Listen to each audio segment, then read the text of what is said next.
Muy buenas noches, qué gusto que nos acompañen. Este es su programa Índice Económico. Soy Marilena Vega y es un gusto saludar a Darío Celis. Darío, muy buenas noches. ¿Cómo estás, María Elena? Muy buenas Qué noches. gusto saludarte. Rogelio Varela, muy buenas noches. Marilena, Darío, buenas noches. Rogelio, buenas noches. Acompáñenos el día de hoy. Vamos a platicar de educación financiera, cómo hacer y la importancia de hacer un muy buen uso de los sistemas financieros que tenemos. La Secretaría de Economía determinó imponer aranceles a las importaciones de bolas de aceros para molienda provenientes de China, esto como una medida para contrarrestar lo que se ha identificado como prácticas de discriminación de precios. Analistas consultados por Citibanamex prevén que el primer recorte a la tasa de interés del Banco de México se realizará este mismo mes. Para el cierre del año, los economistas esperan que la tasa finalice en un nivel de 9.5%.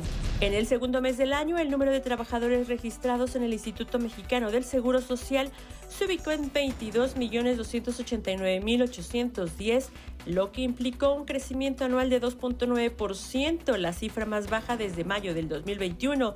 La Asociación Mexicana de Profesionales Inmobiliarios alertó que la relocalización de cadenas de valor amenaza con agudizar la crisis de vivienda en la frontera norte de México, donde el precio de las propiedades subió casi un 12% en el último año, tan solo esto en Ciudad Juárez.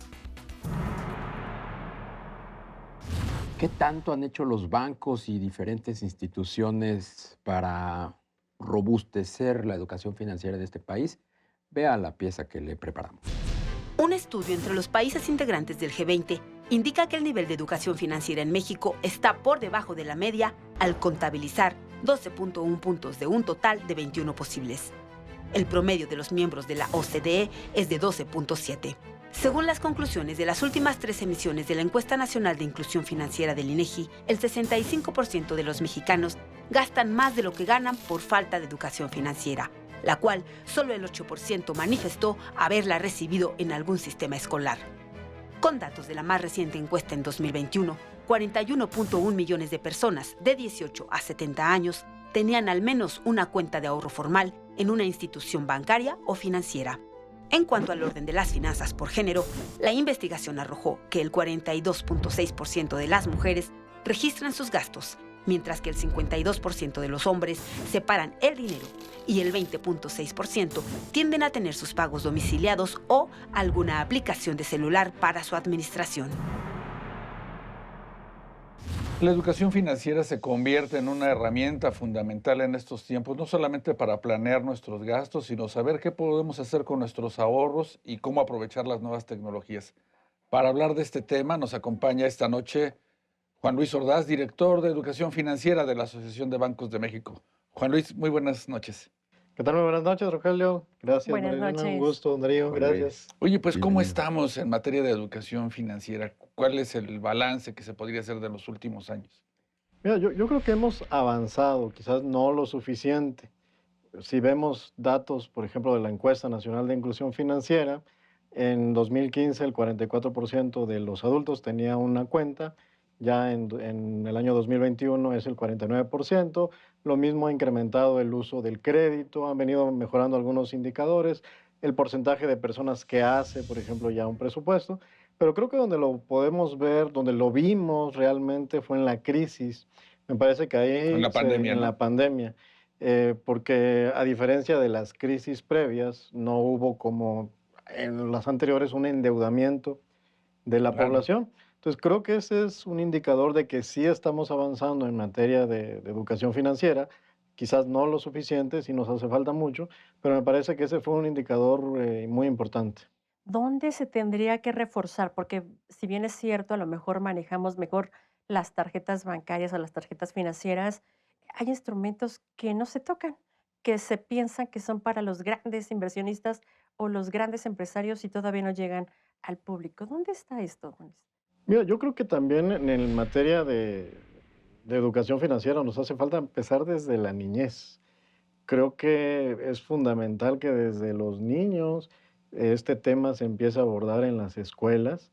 Sí hemos mejorado también, incluso en los datos que muestran sobre las personas que están invirtiendo ya en la bolsa, pues ha venido creciendo de manera muy importante. Ujú. Hoy ya hay más, alrededor casi 7 millones de cuentas de inversión en bolsa, cuando pues en 2022 teníamos alrededor de 4 millones y medio. Sí, pero a ver, yendo más a fondo, entiendo que tenemos que tener nociones de el dinero, pero como mexicano, ¿qué tendría que conocer del sector bancario en particular y del sector financiero para poder hacer un mejor uso de mi dinero?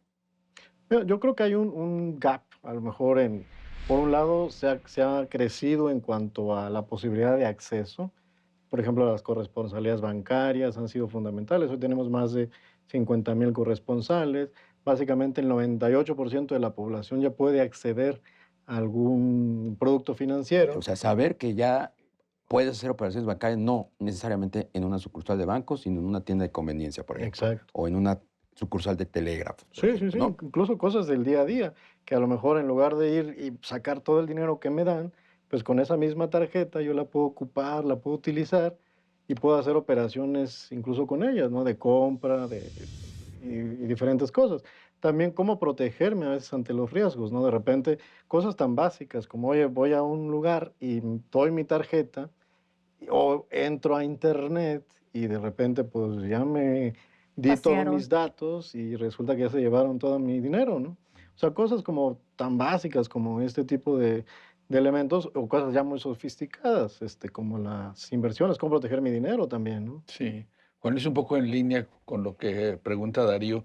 ¿Qué contenidos sobre educación financiera sería conveniente incorporarlos, no sé, a los libros de texto gratuito? Mira, yo creo que a los niños les podemos enseñar hasta de inversiones, o sea, y todo tiene que hacerse jugando. A un niño les podemos hablar, depende de su edad, podemos iniciar con los pequeños.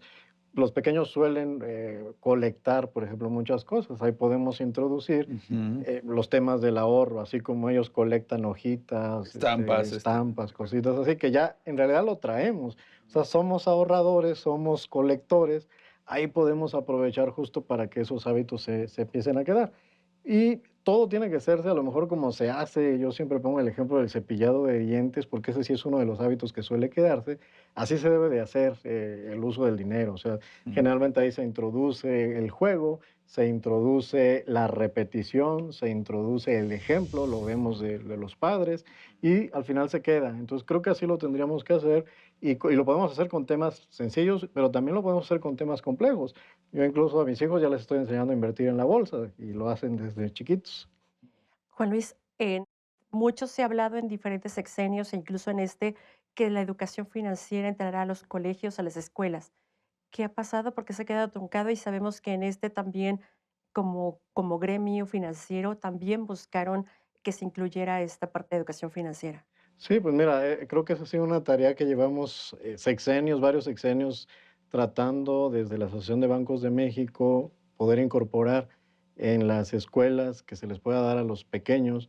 Y como bien mencionas, pues este programa de los bonos del ahorro, que viene desde Este, 1941, ¿qué? está ese programa y creo que muchos colegas adultos tienen muy presente esto y justo así aprendieron a ahorrar a lo mejor, ¿no?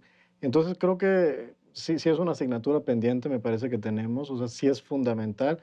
Y bueno, vamos a seguir insistiendo, o sea, el próximo sexenio ya nos verás que seguiremos tocando las puertas, seguiremos pues tratando de que esto se pueda incorporar en las escuelas, es fundamental. Eh, las nuevas tecnologías, ¿cómo pueden ayudar a ensanchar la cultura financiera? Mira, yo creo que lo han hecho. O sea, hoy incluso tenemos más líneas de telefonía móvil que población en Ujú. México. Eh, si, por ejemplo, vemos lo que ocurrió en el año 2012, teníamos aproximadamente 12 millones de cuentas ligadas a teléfonos móviles. Hoy, pues estamos hablando de más de 82 millones de cuentas. O sea, ahí es donde principalmente se ha venido registrando el mayor crecimiento en cuanto a la inclusión financiera en nuestro país. Y bueno, se han dado nuevos canales como CODI, como DIMO, Creo que nuevamente por el lado de la infraestructura, por el lado de la oferta, pues se ha avanzado, pero sí nos hace falta el otro empujón, el lado de la demanda.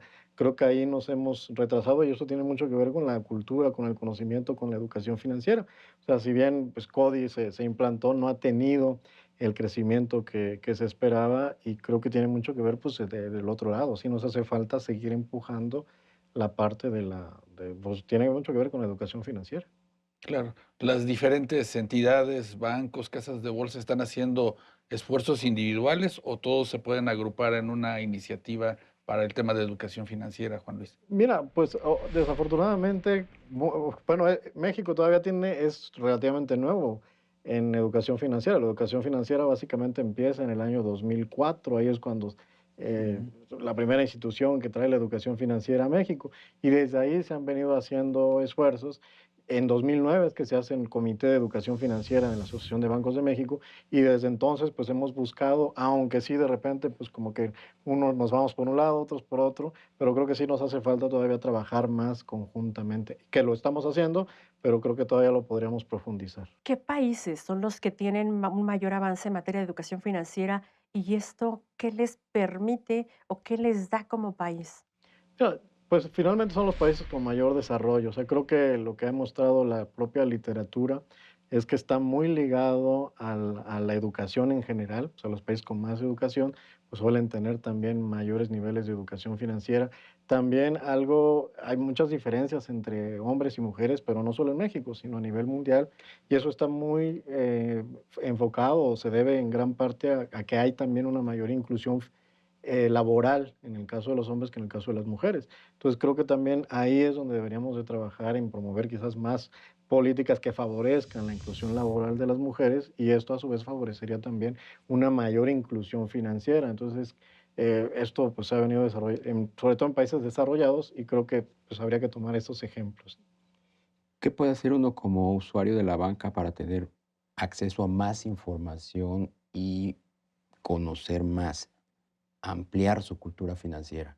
Mira, yo creo que podemos hacer cosas como muy sencillas. A veces, desde preguntar a nuestros ejecutivos, al que me está dando la información, oye, que no me quiera atender bien, pues tú pregúntale, no te va a cobrar por eso. O sea, esa información no cuesta, esa información es completamente gratuita y que te asegure realmente que te dé esa información. Eso de primera mano, me parece que lo otro que también podríamos hacer, pues hoy afortunadamente ya la mayoría de los bancos tenemos programas de educación financiera, todos estamos haciendo esfuerzos en ese sentido. La propia Asociación de Bancos de México tiene un portal de educación financiera, la mayoría de los bancos lo tienen programas también de educación financiera, todo es completamente gratuito. Se puede solicitar en las escuelas, en las empresas, podemos acudir o acceder a ellos, a los cursos, a los talleres, a las conferencias que se tienen y todo es material completamente gratuito. Desde la Asociación de Bancos de México también tenemos un programa que se llama Banca Explica, donde los ejecutivos, la gente de la banca directamente viene y aporta toda la información que puede ayudar a la población. Claro. Pues Juan Luis Ordaz, muchas gracias por acompañarnos. La educación financiera, pues un tema fundamental en estos días. Hay que saber, pues, qué hacer con nuestro dinero. Gracias por acompañarnos. Muchísimas gracias. Gracias. Buenas noches. Buenas noches, hasta luego. Los avances que se han hecho en materia de educación financiera han sido importantes, sin embargo, bueno, pues todavía nos hace falta mucho, no solamente como sociedad aprender, sino también como instituciones acercarnos y como que abrir el portafolio a lo cual tenemos acceso, ¿no, Darío? Pues desde que tengo memoria he visto que se ha hecho este esfuerzo por allanar la educación financiera en este país, pero no Sí. sé si haya sustancia para Claro. allanarla, Sí. como lo preguntábamos Un paso hace rato, importante ¿no? sería quizá, Darío, Marilena, incorporar este tema a los libros de texto gratuito para que pues, la población en general, empezando desde la niñez, pues tenga acceso a estas herramientas para tener unas finanzas personales ordenadas y que pues esto ayuda a incrementar el ahorro, ¿no? Y la inversión. Claro. Pero en un país como el nuestro, donde el poder adquisitivo alcanza para medio vivir. Sí, sí, O sea, sí, sí. También. Por lo menos para ir viendo que el estar en el buró de crédito no es malo, ¿no? Por ejemplo. Que muchos Sí, saben, claro, que ¿no? se Sí, satanizan hace esos falta. temas, claro. Así es, así es. Pues pues muchísimas gracias. Darío Celis, muy buenas noches. María Elena. Rogelio Varela, muy Rogelio, buenas noches. buenas noches. Gracias. Muy buenas noches, gracias por habernos acompañado. Recuerde que el próximo miércoles tenemos una cita aquí en Índice Económico por ADN 40. Hasta entonces.